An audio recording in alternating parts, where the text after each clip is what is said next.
Bringing hope the world over. Hope Channel. Jesus said, "Go." The Hope Channel is obeying. Tell the world now. With the Hope Channel. Kung wala ka na pagkas, wala ka na pagkas. May pag-asa, may bagong kabukayan, at naghihintay kay kaluluwa ng Panginoon. Pero tanging-tangi sa Christianism.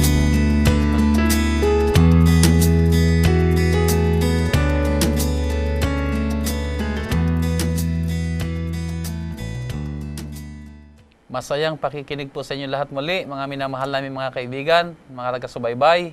Kami po natutuwa na minsan pa ay kami po inyong sinamahan sa, dito sa Hope Channel. At ako'y naniniwala na sa ating pagsasama-samang ito, ang Diyos ay magpapala sa ating lahat. Muli sa ating talakayan ay kasama natin si Pastor Rudy Nepomuceno. Welcome, Pastor. Thank you, Pastor Ben, at sa inyo pong lahat na nakikinig, nanonood sa ating programang ito. Nawa ang pagpapala at ang masaganang biyaya ng ating Diyos ay sumainyong lahat. Tayo dadako na po sa ating ika-anim na serye ng ating serye, ika-anim na lesson. Ito ay pinamagatang Victory Over Evil Forces. At dito makita natin kung paano marami mga pagtatagumpay ang inilaan ng Diyos para sa bawat isa na mananampalataya at sasama at maging kapanalig ng ating Panginoon. Pero bago tayo magpatuloy, ay mabuting tayo muna po muli ay manalangin. Pangunahan tayo ni Pastor Rudy. Ama naming Diyos na mapagpala sa lahat, sa amin pong patuloy ng mga pag-aaral na gagawin sa iyong banal na kasulatan, igawad po sa amin ang pagkaunawa at ang karunungan dulot ng banal na Espiritu. Buksan po ang aming mga puso at isipan, maging handa kaming sisidlan ng iyong biyaya at ng iyong karunungan, alang-alang po sa pangalan ng aming Panginoong Jesus. Amen. Maraming salamat, Pastor. Ngayon po ay ating tunghayan ng ating talatang sauluhin na ito makita po natin sa aklat ng Roma, Kapitulo 8, sa talatang 37 ay akin ang babasahin. Ang wika rito, kundi sa lahat ng mga bagay na ito, tayo higit pa sa mga mapagtagumpay sa pamamagitan niyaong sa atin ay umibig. Napakaganda, Pastor, ng ating talatang sauluhin na dito binibigay sa atin ng assurance na higit pa sa mananagumpay ang itinakda, ang inilaan ng Diyos. At ating pag-aaralan sa paksa natin ngayon kung paano ang lahat ng mga bagay ginawa ng Diyos para lamang matiyak ang ating pagtatagumpay. Kaya ako'y naniniwala talaga na mas madali, Pastor, ang maligtas kaysa doon sa mapahamak. Kung atin lamang pag-aaralang mabuti ang Biblia at makikilala natin lubos ang ating Panginoon, napakahirap mapahamak. Yeah. Oo. Tsaka may kagalakan at kapayapaan sa kaligtasan. May bagabag at pangamba at takot sa kapariwaraan. Totoo po yan. So ating puntong ngayon ang ating pag-aaral na kung saan ang ating Panginoong Hesus ay nagbigay ng marami mga pangako ng pagtatagumpay sa ating mga pakikipagbaka. Alam ng ating Panginoon ang nagaganap ng malaking tunggalian dito sa lupa na kung saan ang kaaway gumagawa, pero ang Diyos ay gumagawa rin at siya nakahandang magbigay ng kapangyarihan sa atin upang tayo magtagumpay. Pastor, dito sa ating pag-aaral ay binabanggit na ang lahat ay inihanda na para sa pagtatagumpay. So napakasarap dito pa lamang sa ating subtopic ay ang lahat nakahanda na. Ang tanong, Pastor Bennett, tagumpay sa ano? Yun, ang magandang ating pag-aaralan. Ay ating kasi pinag-aaralan dito ang dakilang tunggalian. Kaya ang kaisipan kagad talaga rito ay may panalo at may talo at may mga struggles. May mga pakikipaglaban. Kaya ito'y magandang ating tunghayan. Actually sa aklat ng Efeso, Kapitulo 1, mabuting ating tingnan ang banal na kasulatan. Aklat ng Efeso, Kapitulo 1, talatang 18 hanggang 22 ay makita natin ang ating magandang pag-aaralan. Yamang naliwanagan ang mga mata ng inyong puso upang maalaman ninyo kung ano ang pag-asa sa kaniyang pagtawag, kung ano ang mga kayamanan ng kaluwalhatian ng kanyang pamana sa mga banal, at kung ano ang dakilang kalakhan ng kanyang kapangyarihan sa ating nagsisisampalataya ayon sa gawa ng kapangyarihan ng kanyang lakas na kanyang ginawa kay Kristo nang ito'y kaniyang buhaying maguli sa mga patay at pinaupo sa kaniyang kanan sa sangkalangitan, sa kaiba-ibabawan ng lahat na pamunuan at kapamahalaan at kapangyarihan at pagkasakop at sa bawat pangalan na ipinangungusap, hindi lamang sa sanlibutan ito, kundi naman sa darating. At ang lahat ng mga bagay ay pinasuko niya sa ilalim ng kanyang mga paa, at siyang pinagkaloobang maging pangulo ng lahat ng mga bagay sa iglesia. So napakaganda, Pastor, ng ating pag-aaral ngayon. Talagang naihanda na ng Diyos ang mga pagtatagumpay ng bawat isang mananampalataya. Pero Pastor Ben, may konting problema dyan eh. Sa tingin kasi ng maraming mga tao sa kanilang pansarili mga filosofya, ang relihiyon, ang Kristyanismo ay may kinalaman lamang sa takbo ng buhay sa araw-araw. Hindi pa masyadong maunawaan ng tao na ito isang pakikipagbaka. Kung paano ang ating Panginoong Hesus ay binaka at ginapi ang mga puwersa ng kasamaan, lahat ng mga pakana, lahat ng mga filosofya, lahat ng mga ginawa ng dyablo. Kailangan maunawaan natin na itong mga bagay na ito ay very real. Na ang ating pakikipagbaka ay hindi sa karaniwan lamang na laman na dugo, kundi laban sa mga puwersa ng kadiliman, mga pamunuan at kapangyarihan ng kadiliman sa pangungunan ni Satanas. Ito ang ating kalaban. Yeah, totoo yan, Pastor. Ako'y naniniwala rin talaga. Iba kasi yung makita natin yung kabuuan ng ating ginagalawan. Pinag-aaralan natin ang pagtatagumpay. Pero napakaganda kung ating makikita talaga yung background nito o yung kabuuan na tayo'y nasa isang malaking pakikipagtunggali. Nasa malaking tunggalian sa pagitan ni Kristo at ni Satanas. At sa tunggalian ito, talagang tayo ay, yung ating pamumuhay sa araw-araw ay ipinapahayag kung saan ba tayo pumapanig. Kaya kung tayo ay namumuhay ng ayon sa kalooban ng Diyos, ipinapakita natin ang pagtatagumpay ng gawain ng Panginoon sa ating kabuhayan. Pero kung tayo mismo ay nakakalimot din sa paglapit sa Panginoon, sa paggawa ng mabuti, sa pananampalataya, ay napipighati rin ang banal na Espiritu at nakita natin ang tagumpay din ng kaaway. At kailangang maunawaan natin yung patotoo ni San Pablo sa 2 Timoteo. Sabi niya, I have fought a good fight. Nakipagbaka ako ng mabuting pakikipagbaka. Kung re-reviewin natin sumandali ang kabuhayan ni San Pablo, ang kanyang mga karanasan, makita natin na talaga ang kanyang pakikipagbaka ay life and death. Maraming mga pagkakataon na nasubo ang kanyang buhay sa kamatayan, sa mga panganib. Pero sa lahat ng mga yan ay natabo niya ang tagumpay hanggang sa dumating sa punto ng kanyang buhay na sabi niya, may nakalaan sa akin ngayon, isang putong ng buhay. Hindi lamang sa akin, pero sa lahat ng naghihintay sa pagpapakita ng ating Panginoong Hesukristo. Yung makita natin yung katotohanan, yung katunayan na may digmaan at tayo ay warriors, tayo ay mga mandirigma at meron tayong pakikidigmang kinakailangan isagawa araw-araw, hindi lamang mabuhay na karaniwan sa araw-araw, gigising sa umaga, mag-aalmusal, pupunta sa opisina, babalik sa hapon, pag-uwi sa tahanan, andyan ang pamilya, matutulog, kinabukasan, gano'n ulit. Parang lamang routine, no? Paikot-ikot lamang. Walang katuturan ng buhay.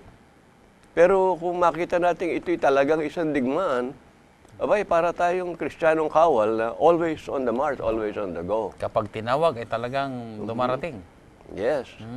So sa ating pag-aaral ay ipinapakita yung setup na talagang tayo nasa malaking tunggalian na ang bawat mananampalataya ay may bahagi rin gagampanan. At ipinapakita sa atin ang tagumpay ng ating Panginoong Hesus ay ating tagumpay. And by the way, sa ating pag-aaral ay talagang bumabalik tayo doon sa cross. Kasi dito natin nakita yung pagtatagumpay ng ating Panginoong Hesus na dahil sa kanyang pagkapako sa cross, sa kanyang kamatayan at muling pagkabuhay, tayo naging malaya sa kapangyarihan ng kadiliman at kasalanan. So naihanda talaga ng Panginoon ang pagtatagumpay para sa ating lahat. Ano pa ba ang mga pagtatagumpay na kailangan nating hangarin? Marahil yung pagtatagumpay sa sarili naman natin, sa sarili natin mga kahinaan, yung mga pita ng laman, yung mga tuksong dumarating sa atin, marami pa tayong mga dapat pa rin mapagtagumpayan. Pero ang maganda rito ay sa ating pakikipagbaka, hindi tayo lumalaban sa ating sariling lakas, kundi alam natin, ang Diyos ang gumagawa rin sa ating mga buhay. At isang bagay na mahalaga dyan, Pastor Benyo, makita natin na ang ating pakikipagbaka, ang ating kalaban, ay hindi karaniwan. Sapagkat ito ay supernatural, ito ay spiritual.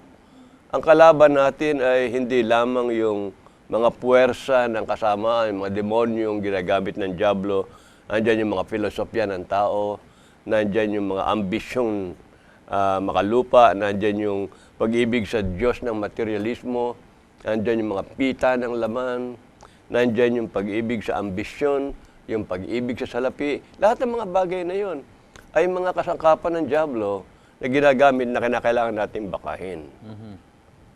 At kung tayo naman yung magtagumpay, ay sasabihin talaga natin na tayo nagtagumpay sa biyaya ng Panginoon. Okay. So, meron palaging pag-asa sa pagtatagumpay. Dito sa ating pag-aaral, sa ating leksyon ay binabanggit na tunghayan natin ang Roma, Kapitulo 8, sa talatang 26 hanggang 31, ay makita natin dito yung mga pangako, ang mga salita ng yung encouragement, upang kung magkagayon tayo magpatuloy sa ating paglalakbay Kristiyano, na nandoon yung background na may tunggalian, na sa ating paglalakbay ay maging aware tayo palagi na ang Diyos ay gumagawa at ang kaaway gumagawa. So sa lahat ng mga ating iniisip, mga sinasalita at mga ginagawa, ay ating maging conscious tayo palagi na tayo palaging nakabilang o nakasama sa pakikipagbaka ng ating Panginoon. Siguro ay aking babasahin ang sinasabi dito sa Roma, Kapitulo 8, talatang 26, patuloy. At gayon din naman ang Espiritu ay tumutulong sa ating kahinaan, sapagkat hindi tayo marunong manalangin ng nararapat. Ngunit ang Espiritu rin ang namamagitan dahil sa atin ng mga hibik na hindi maisaysay sa pananalita. At ang nakasisiyasat ng mga puso'y nakakaalam kung ano ang kaisipan ng Espiritu, sapagkat siya ang namamagitan dahil sa mga banal alinsunod sa kalooban ng Diyos. At nalalaman natin na lahat ng mga bagay ay nagkakalakip na gumagawa sa ikabubuti ng mga nagsisibig sa Diyos, sa makatwidbagay niyong mga tinawag alinsunod sa kaniyang nasa. Sapagkat yaong mga nang una pa'y kanyang nakilala, ay tinalaga naman niya na maging katulad ng larawan ng kanyang anak, upang siya ang maging panganay sa maraming magkakapatid. At yaong mga itinalaga niya ay kanyang tinawag naman, at ang mga tinawag ay inaring ganap naman niya. At ang mga inaring ganap ay niluwalhati din naman niya.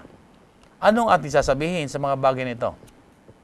Kung ang Diyos ay kakampi natin, sino ang laban sa atin? Siya na hindi ipinagkait ang kanyang sariling anak, kundi ibinigay dahil sa ating lahat. Bakit hindi naman ibibigay sa atin ng walang bayad ang lahat ng mga bagay? Sino ang magsasakdal ng anuman laban sa mga hirang ng Diyos? Ang Diyos ay ang umaaring ganap. Sino ang hahatol? Si Kristo Jesus na namatay, oo. Yaong nabuhay na maguli sa mga patay, na siyang nasa kanan ng Diyos, na siya namang namamagitan dahil sa atin. Sino maghihiwalay sa atin sa pag-ibig ni Kristo? Ang kapigatian? O ang kahapisan? O ang pag-uusig? O ang kagutom? O ang kahubaran? O ang panganib? O ang tabak? Gaya ng nasusulat. Dahil sa inyo, kami pinapatay sa buong araw. Kami ay nabilang na parang mga tupa sa patayan. Hindi, kundi sa lahat ng mga bagay na ito, tayo higit pa sa mga mapagtagumpay sa pamamagitan niyong sa atin ay umibig. So, Pastor, dito makita natin ang napakagandang larawang. 4 na bagay ang nakita ko dyan, Pastor Ben. Una, tayo'y itinalaga ng Diyos. At yung kanyang mga itinalagang iyon ay kanyang tinawag. Pagkatapos na tinawag at tumugon, inaring ganap. Pagkatapos na inaring ganap, ay binigyan ng kapangyarihan upang sila naman ay magamit na instrumento sa iba. So isang proseso ito ng pagtawag. Ngayon, meron panganib naman bumangon dito. Yung tinatawag na predestination nga. Na kapag ang tao nga ay tinawag o tinalaga ng Diyos, wala siya magagawa. Kundi Doon siya nakatalaga. doon siya nakatalaga. Ay hindi, napag-aralan natin nakaraan, hindi ganun ang kahulugan ng Bible predestination. Ang predestination ng Diyos, tinalaga tayo upang maligtas kay Kristo. At yun ang kanyang kalooban. Yes. At tinatawag tayo, kung tayo tutugon, di tuloy ang proseso. At ito'y para sa lahat. Lahat. Walang exempted. Kundi lahat ay pinanukalan niya Diyos sa maligtas. Hindi iilan lamang, kundi ang lahat. Yes. At sabi nga sa Ezekiel 33, di ba? Hindi nais ng Diyos ng sino man ay mapahamak, kundi ang lahat ay magsisi at maligtas. So, lahat tayo ay itinalaga ng Diyos mula pa sa bago ilalang ang sanglibutan o ilagay, itatag ang patibayan ng ating lupa, itinalaga tayo upang maligtas kay Kristo. At sa mechanism ng pagpili o pagtawag, ang sino mang tutugon ay tatanggap ng pag-aaring ganap.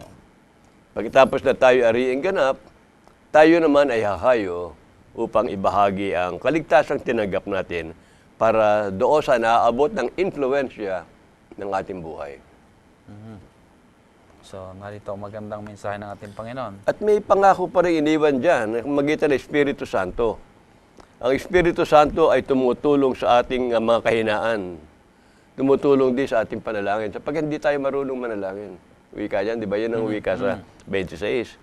At ang Espiritu Santo rin ang namamagitan para sa atin. At magitan din ng Espiritu Santo, tayo'y iniaayon o iniaangkop sa larawan ng anak. Nagiging katulad tayo ni Kristo. At tayo nga inaaring ganap at di magtatagal tayo'y maluluwalhati sa pagparito ng ating Panginoong Hesus. At ibinibigay sa atin ang lahat ng ating pangailangan. Hindi lamang material, kundi higit sa lahat ay spiritual. At gayon sa ating karanasan, we are more than conquerors. Mga mananagumpay tayo sapagkat ang tagumpay ni Kristo ay binabahagi sa atin, inaangkin natin yon at nagiging epektibo sa ating personal na karanasan. Pastor, alam mo yung binasa ko kanina rito sa aklat ng Roma Kapitulo 8. Actually, nakita ko rito, iniisa-isa lamang yung mga ating mga pagtatagumpayan. Yes. Pero, nung ibigay sa atin ang banal na Espiritu, ibinigay na sa atin ng kapangyarihan. Lahat, oo. Kapag ang banal na Espiritu sumasa atin, ay ang banal na Espiritu ay makapangyarihan sa lahat. At kaya niyang gawin ang lahat. Ay kung ang banal na Espiritu sumasa atin, walang limitasyon sa pwedeng magawa natin sa kapangyarihan ng banal na Espiritu na gumagawa sa atin. Kaya sinasabing may kahinaan tayo, hindi natin alam masasabihin, ay ang banal na Espiritu ang gagawa sa ating mga buhay. Kapag tinanggap natin ang banal na Espiritu, magagawa natin ang hindi natin magagawa sa ating sarili. Yung Sa masasabi kapangyarihan ng Diyos, magagawa natin lahat ng bagay. Yes. Katulad ni Pablo, masasabi natin sa Filipos 4:13, di ba? I can do all things through Christ which strengtheneth me. Yeah, so bagamat dito iniisa-isa lamang, ay dito makita talaga natin lahat talaga Kabuuan, ang lahat talaga ay naihanda ng Diyos at pinanukala niyang tayo magtagumpay. Nang gawin niya ang pagtatagumpay, tayong lahat ay nakatakda rin na magtagumpay. Kaya lamang tayo hindi magtatagumpay kapag inisip natin hindi tayo magtatagumpay. Kapag nalimutan natin ang ating Panginoon Jesus na nagbibigay ng pagtatagumpay. Pero ang pangako, kung ang Diyos ay sumasa atin, sino Ang magiging laban sa palaban atin. sa atin? Yeah, totoo yan. So napakasarap ang maging Kristiyano. Bagamat ang kaaway gumagawa at nagsisikap na gawin ang lahat ng paraan upang tayo dayain, upang tayo lupigin, upang tayo pighatiin, pero huwag tayong mawalan ng pag-asa sapagkat higit na makapangyarihan ng Diyos na sumasa atin. Ngayon, Kaya napakalakas ng loob ni Pablo na sabihin niya na sino magiging laban sa atin? Ay walang makapaghihiwalay sa atin sa pag-ibig ng Diyos. Kahit na nga ang Diablo, hindi pwede, di ba? Hindi niya kayang iwalay. Sapagkat ang kalaban natin, pangunahin ay ang Diablo. Sabi sa atin Santiago 4:7, resist the devil. Yan. Labanan niyo ang Diablo at anong gagawin ng Diablo? Tatakas, he will flee from you. Kapag ang Panginoon kasi sumasa atin, ay talagang wala naman siya magagawa sa ating Panginoon. Yeah. Sa ating sarili, hindi natin kaya yon. Sa harapan ng Diablo, tayo mga ngatog sa takot. At alam natin kung gaano siya ka-powerful. Pero sapagkat tayo ay, at ang Panginoon ay sumasa atin, ay kaya nating harapin ang sinuman. Kahit na mga puwersa ng kadiliman, sa spiritual darkness na nakapalibot sa atin, ang diablo ay walang kakayahan, lalo na sa isang Kristiyano nakita niya nakaluhod sa panalangin. Di ba may nadinig tayo na kapag nakakita ang diablo na isang Kristiyano nakaluhod sa panalangin, ay ano nangyayari? Siya nangangatog. Nanginginig siya. Alam niya ang kapangyarihan kasi ng panalangin. Pero doon sa binasa mo kanina sa Roma 8, ay ang Espiritu rin ang tumutulong sa ating kahinaan pag hindi tayo marunong manalangin. At kung minsan marahil, mali ang ating panalangin. Pero ang Banal na Espiritu ay patuloy na gumagawa para sa ating kapakanan. Nabanggit mo kanina, Pastor, yung tungkol sa paglaban natin sa kaaway. Ito ay actually napatala sa Aklat ng Santiago, Kapitulo 4, sa talatang 7. Magandang atin sigurong basahin. Okay? Ang sabi nito, Santiago 4:7, pasakop nga kayo sa Diyos, datapwat, magsisalangsang kayo sa Diablo, at tatakas siya sa inyo. So ang ating palang gawain dito ay pasakop sa Diyos. At pagkatapos ay ating magsisalangsang kayo sa Diablo, at siya itatakas sa atin harapan. Medyo malalim yung salansang doon. May naalala kong isang pangungusap. Ang kasalanan ay pagsalansang sa kautusan. Ito naman, salangsangin ninyo ang Diablo. Ano ba yun? Paano kaya yun? Medyo... Ibig sabihin nito ay huwag natin bigyan ng pagkakataong ang kaaway, ang mga bulong sa atin ng kaaway ay bumigay tayo. Huwag tayong bumigay sa kanya mga sulsul. Labanan. Labanan natin. Kung pag sinabi niyang, sige, gumawa ka ng masama, sabi natin, no! Kaya pagka dumadating yung temptation sa atin eh, bumubulong-bulong, ay huwag na nating entertainin. Kaagad sabi natin no to temptation. No to sin. Sa English resist the devil. Resist. O, hindi na tayo, wala na tayo sa ilalim na kanyang kapangyarihan eh. Hindi natin kinakailangan sumunod sa kanya. Noon tayo na sa luma pang pagkatao, pag sinabi niyang, suntukin mo, talagang manununtok tayo. Pero ngayon ako sasabihin niyang, suntukin mo. Teka, hindi. Hindi ikaw ang aking Panginoon. Meron akong Panginoon. So, sasabihin ko siya, umalis ka sa harapan ko, Satanas. At meron, ito yung sinasabi marahil dito na resist the devil. Sapagkat wala tayong dapat ikatakot sa kanya sapagkat ang Panginoon ay sumasa atin. At kung ang Panginoon ay sumasa atin at nakita ni Satanas na tayo ay nilalabanan natin siya, aalis siya. Yun ang isang tuwiran na sinabi sa atin ng Panginoon kung paano natin naharapin ang mga kadiliman, ang kapangyarihan ng kadiliman. Dito sa ating pag-aaral po kasi, Pastor, ay binabanggit yung dahil merong dakilang tunggalian sa pagitan ni Kristo at ni Satanas, ay meron na rin po tunggalian na nagaganap din na involved na ngayon ang mga followers naman ng Diyos at ang followers naman din ni Satanas. Yan ang forces of so, evil. So, meron din tayong pakikipaglaban dito. So, Christian versus the devil. Sa ating sarili, hindi natin kayang labanan si Satanas. Pero pag ang Panginoon sumasa atin, kaya natin gawin ang lahat ng mga bagay. Ang sabi sa atin siya ay nag-a-appear na para bagang roaring lion. Pagka nakakita tayo ng lion, takbo tayo. Takbo tayo. Pero sa katunayan, hindi actual na leyong umaatungal lang, humaharap sa atin. Kundi parang. Parang leon. Pero sa anyo, ay napakakahali-halina, kabigha-bighani. Sa mga advertisements na nakikita ngayon na nag-a-anunsyo ng mga inuming may alcohol, sa mga sigarilyo, at kung ano pa mga bagay, ano ang nakikita natin? Mga babaeng magaganda, mga lalaking matitipuno, parang ang picture ay kagandahan at panghalina, kaibig-ibig. Yan ang anyo ng kasalanan na niyaharap ng Diablo. Pero ang epekto nito ay parang katulad ng leyong umaatungal. Pagka nakasakmal yan, ay talagang, pag nakahuli yan, ang biktima ay talagang kaya nga sabi nga maluluray. Ang sabi nga na iba, Pastor, sandaling kaligayahan, pero walang hanggang paghihirap at pagdurusa ang kanilang maranasan. Ganito ang ginagawa ni Satanas.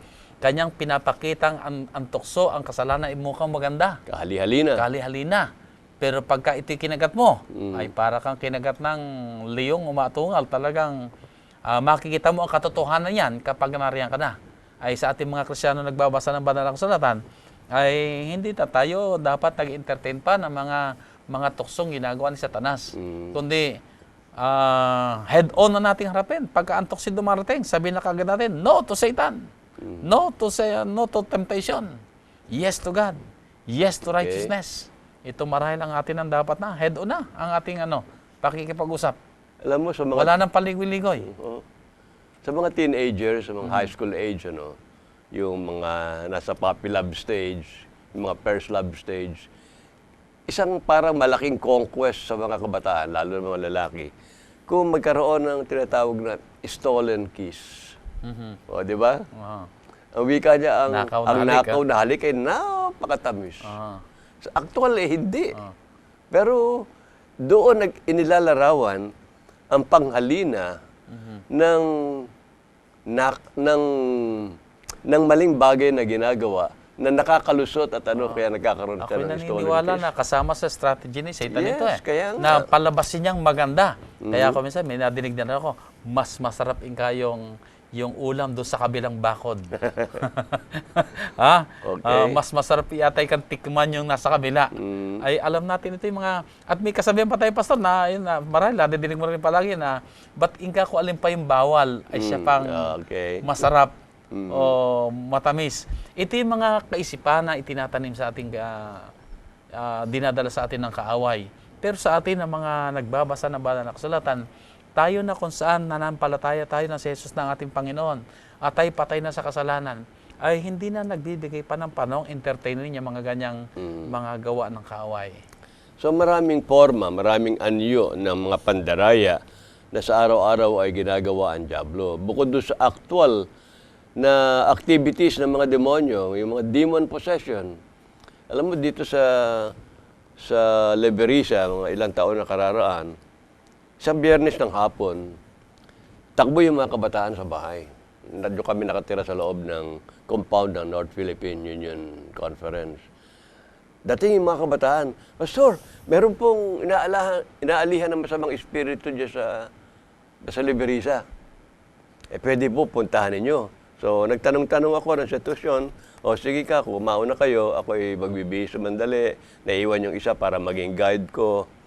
Pagdating nyo doon, mag-awitan kayo. Kumuha kayo ng mga Biblia, hawakan niyo yung mga Biblia ninyo, at darating ako. Ganoon. Di, pagkaraan ng ilang sandali, nabihis ako, sumunod kami. Pagpasok ko doon sa bahay, doon sa may isang eskinita sa Liberisa, nakita ko yung isang kawataang babae na nakaupo, nakahiga, pigil-pigil ng kanyang mga tiyuhin na matitipuno. Ngayon, nagpupumiglas Pagka pumiglas na gano'n, tilapon yung kanyang matitipuno mga tiyuhin Pagpasok ko ganyan, nakita ko yung babae, kabataan puting-puti yung mata. Sinusundan kung saan ako pupunta. Hindi ko pinapansin, sige, tayo ay mag-awitan patuloy. At binasa ko ang tala ng Lucas 8 tungkol sa mga demonyong doon sa Gadarena kung paano pinalayas ng ating Panginoong Hesukristo. At pagkatapos ng maikling salita tungkol sa exorcism o pagpapalayas ng mga demonyo, kami naghanda sa panalangin. So pinalibutan yung dalaga, talagang diniinan ng kanyang mga tiyuhin para hindi makapalagpos. Ako naman ay lumapit sa kanya at inilapit ko yung Biblia, gano'n. Pero nakakawala sa kamay niya, tinatabig yung Biblia. Sabi ko, sabihin mo, Jesus, Jesus. Bay nakawakan yung kanyang leeg at hindi siya makapagsalita. Talagang pinipigil. So nagpasimula akong panalangin. Habang ako'y nananalangin, nagpapasimula naman siya umuungol. At habang nilalakas ko ang aking panalangin, palakas ng palakas ang kanyang ungol. Kaya ang lakas ng aking panalangin, kasabay ng kanyang malakas na ungol, hanggang sa inutusan kong lumayas ang masamang espiritu at huwag ka nang babalik. Pagkaraan nila sandali ay nanlambot yung bata at naging payapa. Pagtapos ng panalangin, pinagkwento namin, ano ba nangyari sa'yo? Meron daw nanliligaw sa kanya. Sinusundan siya kahit siya pumaroon. Kahit na raw siya pupunta sa kapilya, kasama niya naupo doon sa loob ng kapilya. Pero madalas, pinipigil siyang sa pagdalo. Biyernes ng hapon lulubog na araw, nakadalo siya at naging maayos ang kanyang kalagayan. Hindi na bumalik yung masamang espiritu yung nanliligaw sa kanya. Maganda raw lalaki. Tsaka dignified ang tingin.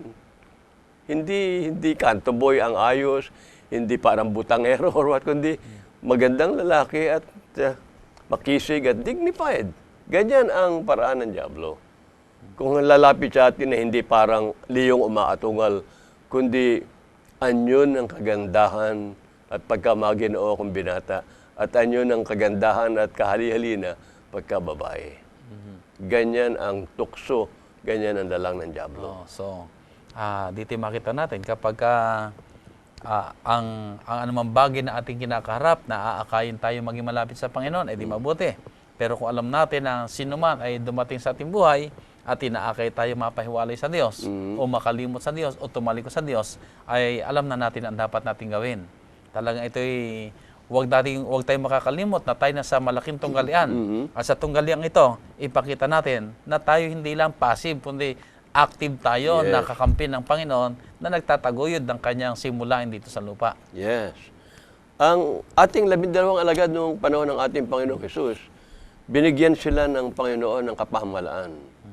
Sila'y humayo, binigyan ng kapangyarihan, autoridad, laban sa lahat ng uri ng demonyo, magpagaling ng mga may sakit, mangaral na ebanghelyo. Ito ang mga tagumpay na makikita natin sa banal na kasulatan. So ang manampalataya ay pinapahig lamang na hindi tayo iniiwanan na binigyan lamang ng gawain at bahala na tayo. No? Hindi tayo helpless victim nito, kundi ibinigay sa atin ang kapangyarihan din. Yes. Matapos sasabihin ng Panginoon, humayo kayo, kung paano ang mga alagad ay pinahayot, binigyan ng kapangyarihan, pagtagumpay, ay ako'y naniniwala na gayon din naman tayo sa huling kapanahunan. Yes. Na tayo rin ng inutusan ng Panginoon na humayo, ay binibigyan din tayo ng ganong kapangyarihan. Kagaya na magpaalis ng mga masamang espiritu, kagaya ng magpagaling ng sakit, ay kung tayo mananampalataya sa ating Panginoon, ang lahat ng ito ay mga pagtatagumpay na ating ding maranasan. Ang ministry ng ating Panginoong Jesus ay, ang malaking bahagi ay pagpapagaling na may sakit, bumuhay ng patay. Sa katunayan, sa 35 okasyon ng pagpapagaling, kasama ang pagbuhay ng patay na nakatala sa mga ebanghelyo, ang mga milagrong kanya isinagawa, 2/3 of that, 23 of 35, ay pagpapagaling at pagbuhay ng patay.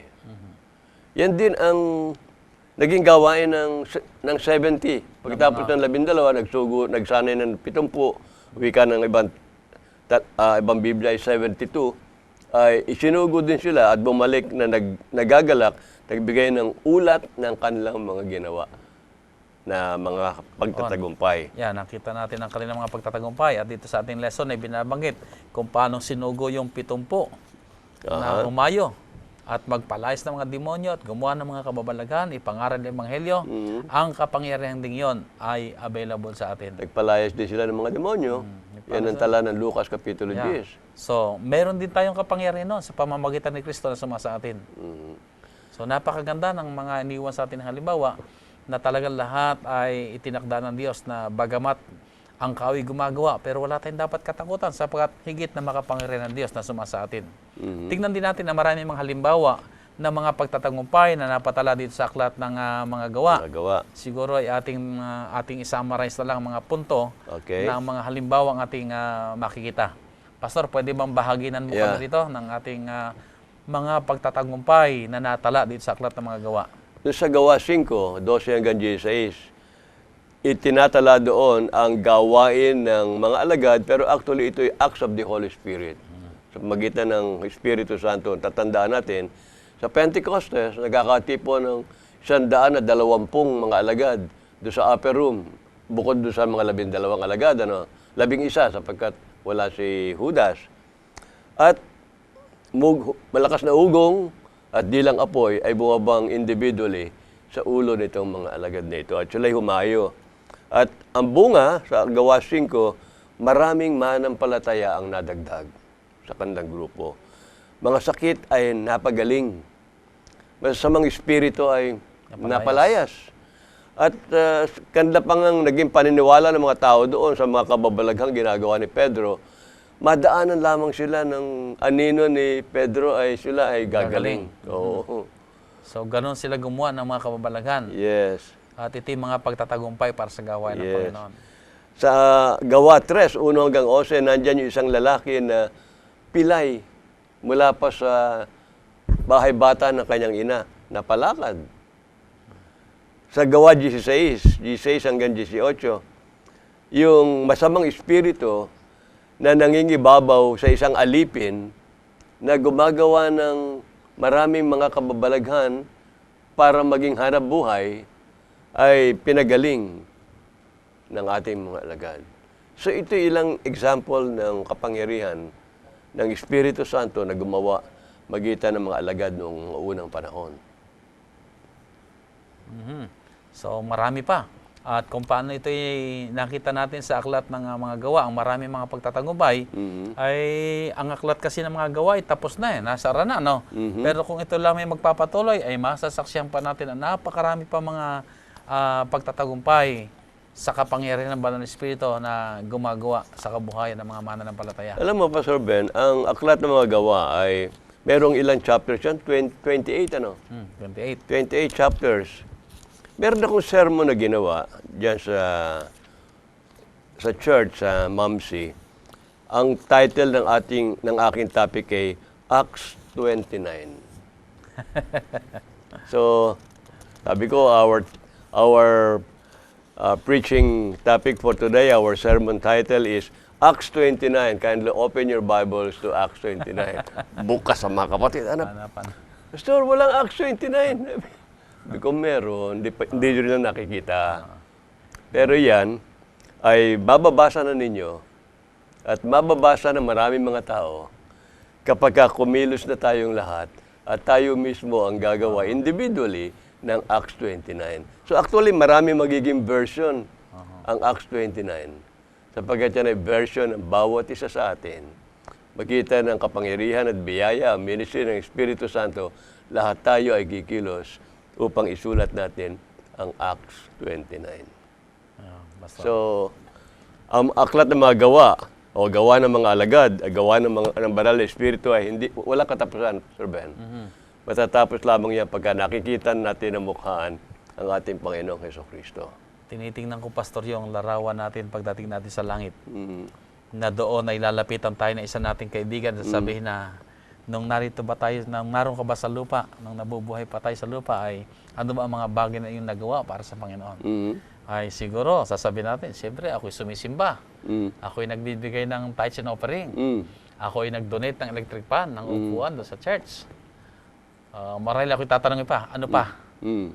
Ay marahil ako'y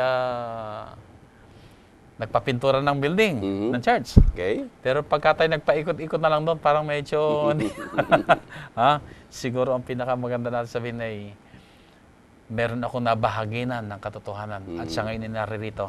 Nariyan siya. Nariyan siya. Nariyan sila. Di ba, Pastor? Napakaganda. Yeah. Yung ating buhay ay naging bahagi. May bahagi sa pagtatagumpay ng gawain ng Panginoon. Upang ilarawan yun, Pastor Ben, merong sulat si Ellen G. White. Doon sa Sea of Glass, sa ugpungan ng langit at saka ng lupa, pag pumapasok na ang mga banal, uwi ka ang ating Panginoong Hesus ay pagpuputong ng korona ng tagumpay sa bawat tinubos ng pag-ibig ng Diyos. Pero yung koronang yun ay magiging hitik sa mga bituin. At ang bawat bituin ay katumbas ng isang buhay, ng isang kaluluwa na nailapit sa paanan ng ating Panginoong Hesukristo. Yeah. Merong 5, merong 10, merong 20, meron talagang ang bigat sa mga bituin. Pero wala kahit isang korona na wala kahit isang bituin man lamang. Nangangahulugan na ang bawat isang iniligtas ng biyaya ng Diyos ay gagamitin ng Diyos na kasangkapan upang ang biyayang yan ay maibahagi sa iba, ay share sa iba. Yan, napakaganda. So mga minamahal na mga tagapakinig at mga sumusubaybay, ito'y napakalaking hamon sa atin na sa dakilang tunggalian na nagaganap ngayon dito sa mundong ibabaw, tayong lahat ay mayroong role na gagampanan. Tayo ba'y kabahagi sa pagpapasulong ng gawain ng Panginoon? Kung tayo ba'y umuwi na sa langit na bayan at tayo makikipagkwentuhan na sa ating mga kaibigan, meron ba tayong masasabi na narito ang aking binahaginan? Narito ang aking mga nadalhan ng pabalita. Narito ang aking mga natulungan at sila ay naakay sa pagkakilala sa ating Panginoong Hesus at sila ay kasama natin ngayon na nagpupuri sa Panginoon. Alam mo, Pastor Ben, may nagtanong sa akin ito noong nakaraang linggo. Pastor, what is the greatest joy of a minister? Tanong sa akin. Isang kabataan ito. Pastor, ano ang pinakadakilang kagalakan ng isang ministro? Sabi ko, walang iba kundi yung makita ang isang kaluluwa, isang tao na lumalapit sa Panginoon at lalo na ako nagturo sa pag-aaral ay binibinyagan ko sa libingan tubig. At higit sa lahat, yung halimbawa, meron akong nabinyagan noong mga 1974, natanda ko, kadestino ako sa Nueva Ecija. May nabinyagan ako doon kasama sa evangelism na aking ginawa. Merong isang 14-year-old na kabataan, binatilyo, na nabinyagan. Last year, nagkita kami. So, 1974, 26, 38 years after, nagkita kami. Lumapit sa akin, Pastor, ako po ang pangalan binigay niya. Hindi niyo ba ako natatandaan? Sabi ko, parang namukha kita pero sa tagal ng panahon siguro, hindi ko na matandaan ang pangalan. Ako po ang ganun pangalan. Bininyagan niyo po ako noong 1974 doon sa Bungabong, Nueva Ecija. O ano, kumusta ka na ngayon? Isa po ako sa elder ng church. At meron pa akong eskwela na pinangangasiwaan doon sa Bungabong. Wow, yung ganun, Pastor Ben, di ba? Ang kagalakang nag-uumapaw na hindi natin may paliwanag. Totoo yan. Ako'y meron din karanasan na nung ako'y bago pa lang sa gawain natin, ako ay nag-Bible study dyan sa City Jail.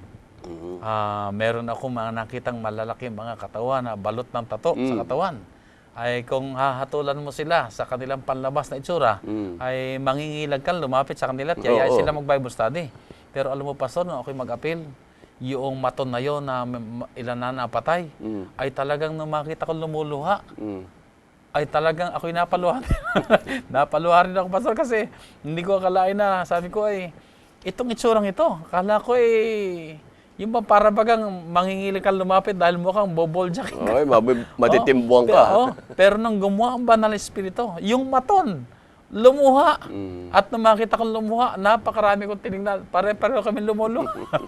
So, dito nakita natin kung paano ang Diyos ay nagtatagumpay. Ang Diyos ay patuloy na gumagawa sa puso ng lahat ng mga tao. Huwag nating isuko ang sinuman na kung titingnan natin sa panlabas, ay para bagang sila ay walang pag-asa. Pero huwag natin isuko ang sinuman. Ang Diyos ay gumagawa at patuloy pa nakikipagpunyagi sa kanila. At ang tagumpay na yan, Pastor Ben, ay ang tagumpay ng krus ng Kalbaryo. Ito po yan. Tagumpay ng pag-ibig ng Diyos. Kaya't ang ating pag-aaral sa loob ng trimestrong ito, 3 buwan ito na ating tinutugay-gayan, ay actually paulit-ulit na pag-aaral sa kahulugan at kahalagahan at katuturan ng krus ng Kalbaryo. Yan ang pag-aaral natin, samantalang tayo ay nagbubuklat ng banal na kasulatan, growing in Christ. Okay, Pastor, dito sa ating pag-aaral, mayroong magandang quotation dito na binanggit sa Desire of Ages sa page 490 at saka 493 na ang diwang dinadala rito ay tayo na may mga Kristiyano who think and speak altogether too much about the power of Satan. Ay hindi pala rin nalulugod ng Panginoon doon. Sa para bagang, di ba kuminsan may mga pagtitipon nga tayo na para bagang minamagnify pa natin. Nakakita lang halimbawa lamang ng sabihin na natin may multo. Pero ang dami na nagdagdag pa at may ganito pa nga ako, may ganito pa rin ako nakita para minamagnify natin. Ay hindi pala nalulugod ang Panginoon doon. Kundi si Satanas, Satan is pleased when we magnify His power. Kaya sabi dito, why not talk of Jesus? Yan. Why not magnify His power and His love? Okay. Totoo, ang kaaway may kapangyarihan. Pero ang magandang pag-usapan natin, ang higit na kapangyarihan ng ating Panginoon Jesus na may kakayahan na sa atin lahat ay gumawa ng pagtatagumpay. Yes. Kaya maganda pala, ito yung magandang paalala rin sa atin na tayo mag-isip, tayo magsalita ng mga bagay na may kinalaman sa pagpapasulong sa gawain ng Panginoon, naroon ang kaluguran sa Panginoon.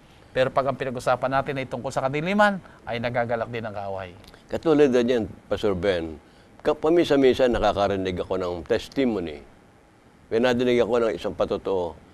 Binanggit ang kanyang dating buhay. Lasenggo siya ay babaero, siya ay kinatatakutan ng kapwa doon sa kanilang lugar, hanggang sa ngayon nakapatay pa ng tao, ganito at siya ay nabilanggo sa loob ng ilang taon. So, paikot-ikot, na para baga ngayong kanyang past life ay naging very glamorous. At na-magnify pa. Oo, minagnify niya yun. Pagkatapos, ay binanggit niya, nandarito ako ngayon. Para bagang kahit na dumaan kayo sa anumang mga kwan, ay hindi bali. Hindi bali. Meron namang kaligtasan. Parang gano'n ang kanyang ibig sabihin. Kaya pagkatapos noon, nilapitan ko siya. Sabi ko, sana wag na maulit yung patotoo mo. Basta ang maging patotoo mo, ang Diyos ay pag-ibig, sinagipak mo mula sa aking dating pagkabuhay. Huwag mo na kako isa-isahin yung mga ginawa mo. At saka papasok pa doon yung pinag-aralan natin ng isang linggo na tungkol sa repentance.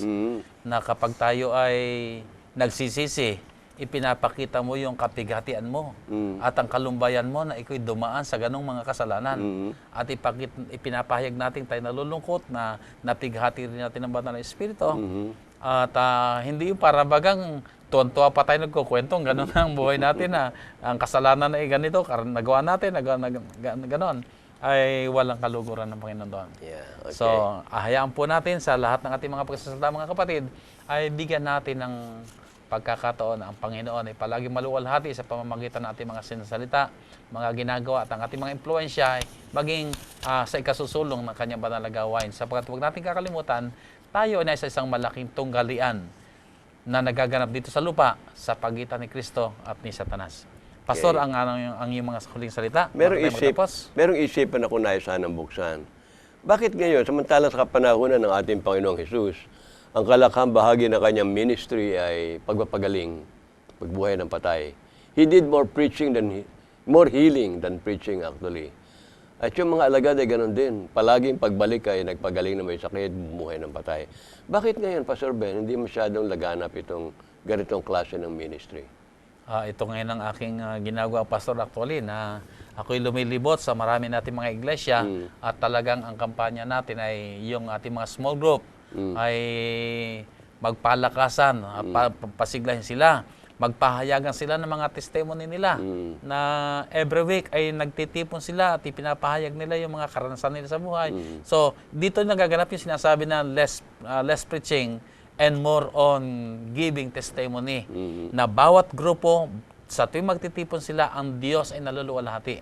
In fact, meron din sinabi si Ellen G. White, nasa huling kapanahonan, maulit yung binabanggit na less preaching and more on, ito nga, paggawa ng mabuti, yung mga pagpapagaling, yung mga pagpapahayag ng mga kapurihan ng ating Panginoon. Parang socialized gospel, ano? Yeah.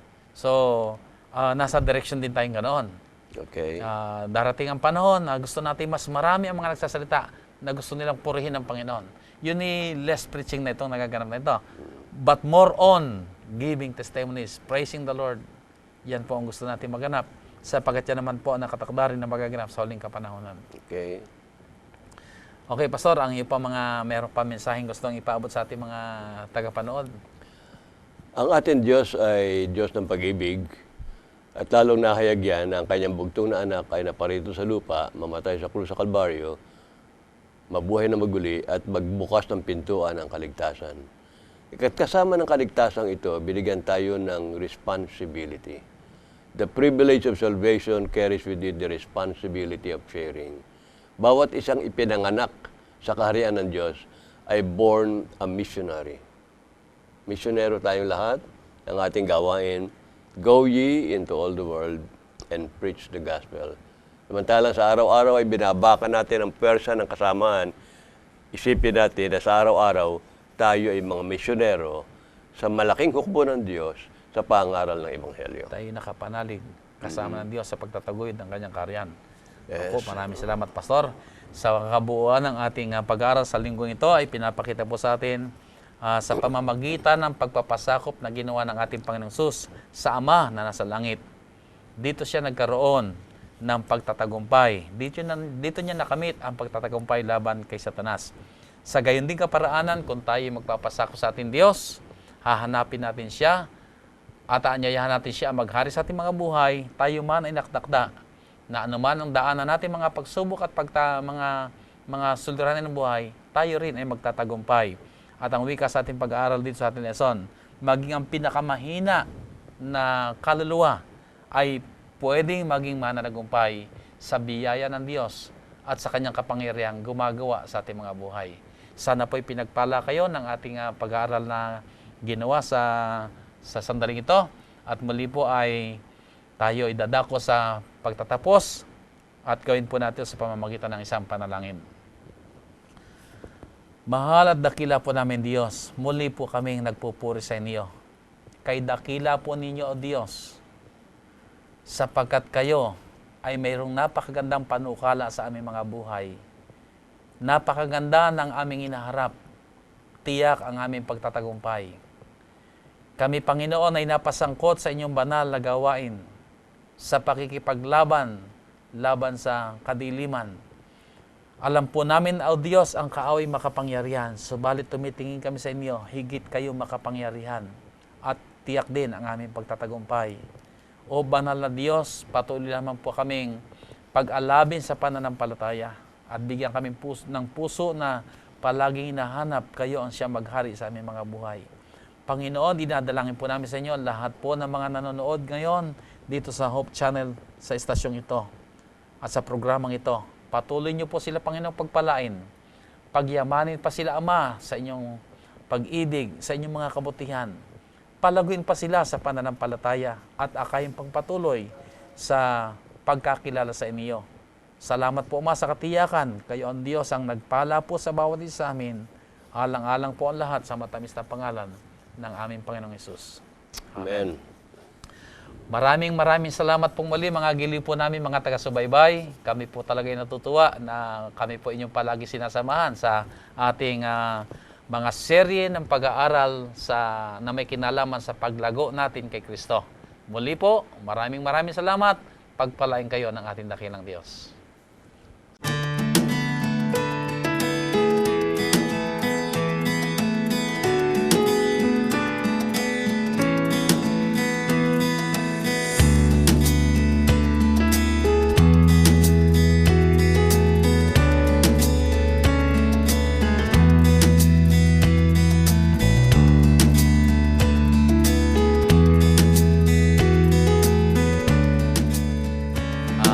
Walang tagapagtas, wala tayong kanilang May pag-asa, may bagong kabuhayan, at naghihintay sa galing ng pagkarin. Pero tanging-tangi sa Kristiyanismo,